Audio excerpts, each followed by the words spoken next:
The biggest challenge that I probably had to overcome was two. One is had no experience in the film industry. So I had to go figure out how to get experience, and that was from PAing. I wrote all the time. I directed little short films for myself.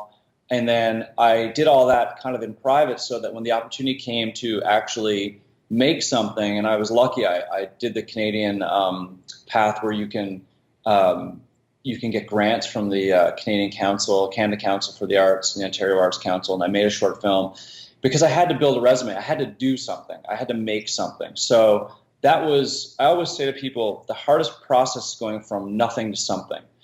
When you're at nothing and you have nothing on your resume and you've made nothing, to get anything is difficult. And to get anything that's highly professional looking is incredibly difficult. So that was a big one.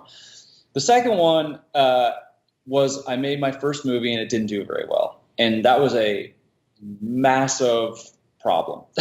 Once you've gone up to the plate at the highest level and you're in the major leagues and you've been invited to the team and they've drafted you and they put you out in the field and you strike out, it's a big deal because you don't get to go to bat 3 times a game. You get to go to bat once every 2 years.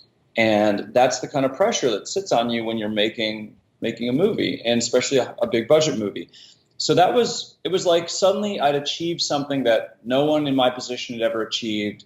There's so few Canadian filmmakers in Hollywood, let alone guys from Gander. So it was like suddenly you're on this big movie set making this movie, but it doesn't do well.